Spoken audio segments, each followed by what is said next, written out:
conservative says it's time for Senator McCain to simply fire his campaign staff. Let's discuss this and more with our senior political analyst, Gloria Borger, Steve Hayes, the senior writer for the Weekly Standard, and our CNN political contributor, Dana Milbank of the Washington Post. Here's what Bill Kristol, the conservative columnist, wrote in the New York Times, among other things today, Gloria. It's time for John McCain to fire his campaign. He has nothing to lose. His campaign is totally overmatched by Obama's. The McCain campaign, once merely problematic, is now close to being out-and-out dysfunctional. Those are strong words from a conservative.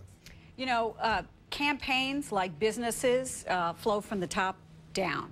And if the campaign is disorganized, if it doesn't have a theme, if it doesn't have a clear message, instead of blaming the staff, you need to look at the candidate, because in the end, Wolf, it's the candidate that's responsible for what he says out there and how he goes about his campaign. Yes, you depend upon a whole lot of smart people. I would argue that John McCain has a lot of smart people working for him. But at this point in a campaign, when you're losing, what do? You throw the staff overboard. That's sort of easy. Is it good advice, though, that Kristol is giving McCain? Well, I mean, Bill Kristol's my boss, so it's very good advice. Let me just explain. Let me explain. He's the editor of the Weekly Standard, and you're a senior writer for the Weekly Standard, so you can't be completely objective. Of course I can, but it was gracefully written. He's a wonderful human being. Very handsome.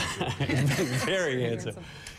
Look, I mean, I think Bill's basic point was this. We have seen the McCain campaign over the past week and really 3 weeks unable to come up with a clear, consistent, concise message.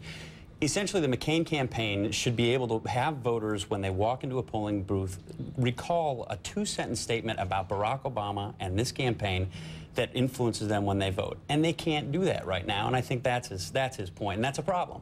Because he keeps going, and Obama keeps hitting him hard. A lot of Democrats keeps going after McCain. He's not consistent. He's erratic. He's lurching from one subject to another, and that seems to be resonating. It is resonating. Now, if I could defend the candidate against these merciless attacks from Stephen Hayes and Bill Kristol, arguably, and I think Bill gets at this in his column, there may be nothing that McCain could be doing. So much of this is out of his powers to control anyway.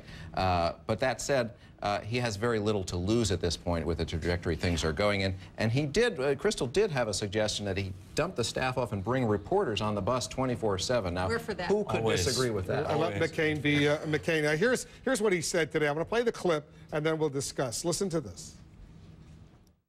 Senator Obama is measuring the drapes and planning with Speaker Pelosi and Senator Reid to raise taxes, increase spending, take away your right to vote by secret ballot in labor elections, and concede defeat in Iraq. But you know what they forgot? They forgot to let you decide.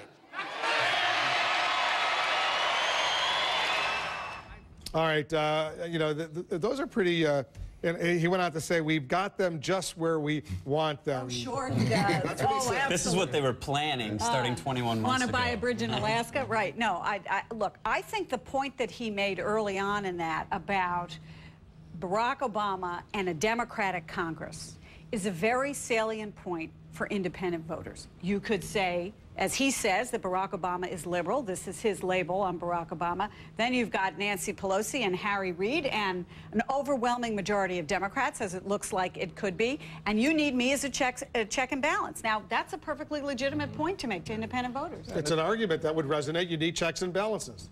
Yeah, I think it's something that resonates. But what struck me from that passage was looking at John McCain, he seemed once again to have energy. He seemed, excited and filled with vigor, which he didn't seem like last week when I was with him on the campaign trail. And that's a that's sort of a key characteristic of McCain. He loves being the underdog. This is when he's at his best. But as Mark Salter, his key advisor, pointed out to me, it's not great to be the underdog the day after the election. So at some point, you want to stop being the underdog, but this is how he likes it. And he's got to turn it around now. I mean, there really isn't any other. There isn't a whole lot of time left. We got a lot more to talk about, guys. Stand by. Barack Obama.